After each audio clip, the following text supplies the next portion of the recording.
এই বানপানীৰ সুবিধা লৈ প্ৰায় দেশত 72 ইউটিউবাৰে ফাণ্ড ৰেইজ কৰিছিলে 72 ইউটিউবাৰ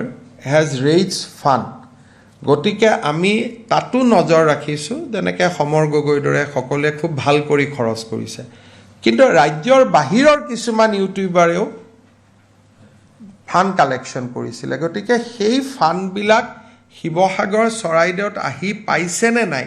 সেই পাৰ্টটো আমি চাম যিসকলে খৰচ কৰিছে ভাল কৰি তেওঁলোকক আমি খুব ধুনীয়া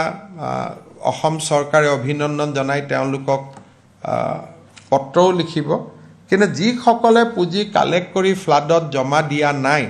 তেওঁলোকৰ প্ৰতিও আমি নিশ্চিতভাৱে নজৰ ৰাখিব লাগিব এতিয়ালৈকে আমি 72 একাউণ্টছ আইডেণ্টিফাই কৰিছোঁ যোনে নেকি ডিউৰিং দ্য ফ্লাড টকা কালেক্ট কৰিছে কিন্তু তাৰ ভিতৰত মই আকৌ কৈছোঁ যে বহুতে ইতিমধ্যে সহায় আৰম্ভ কৰিছে কিন্তু যিসকলে কৰা নাই কাৰণ অকল অসমৰ ইউটিউবাৰ নহয় গোটেই দেশৰ বিভিন্ন ষ্টেটৰ ইউটিউবাৰেও ইয়াত টকা কালেক্ট কৰিছে আৰু কিছুমানে এনেই কৈ দিছে যে আমি 2 কোটি দিলোঁ 50 লাখ দিলোঁ গতিকে আমি তেওঁলোকক সুধিম যে আপোনালোকে একচুৱেলি ক'ত কিমান দিলে যাতে ৰিপিটেশ্যন নহয় তেওঁলোকেও দিলে গভৰ্ণমেণ্টেও দিলে ৰিপিটেশ্যন হ'ব গতিকে যাতে ৰিপিটেশ্যন নহয় আমি তাৰ বাবেও নজৰ ৰাখিব লাগিব মই চক অসমীয়া মানুহটো সংবেদনশীল অসমীয়া মানুহে এইটো কাম কেতিয়াও নকৰে আৰু ডেফিনেটলি অসমীয়া মানুহে যদি কালেক্ট কৰিছে দিবই কিন্তু এবাৰ চাই পেলাই তেওঁলোকক সন্মানিত কৰাটো কোনো বাধা নাই যিসকলে ভাল কাম কৰিছে তেওঁলোকক গামোচা এখন পিন্ধোৱা সন্মান প্ৰদৰ্শন কৰাটো কোনো বাধা নাই গতিকে এনেও যিসকলে ফ্লাডত আমাক সহায় কৰিছে NGO হওক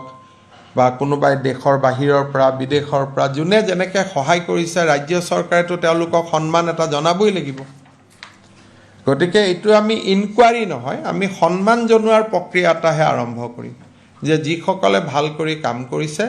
তেওঁলোকক অন্ততঃ গামোচা এখন পিন্ধাই সন্মান জনোৱাটো অসমবাসীৰ দায়িত্ব আৰু কৰ্তব্য আৰু মই এইটোৱে কৈছোঁ যে 72 একাউণ্টছ আমি আইডেণ্টিফাই হৈছে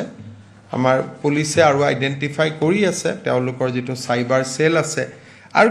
আইডেণ্টিফাই কৰাৰ ভিতৰত মই কিছুমানক দেখিছোঁ কিছুমানে কাম কৰিও আছে তোলা মানেই যে বেয়া সেইটো ক'ব নোৱাৰি কিন্তু যিকেইজনে সঁচাই সহায় কৰিছে তেওঁলোকক সন্মান জনোৱাটোতো আমাৰ দায়িত্ব আৰু কৰ্তব্য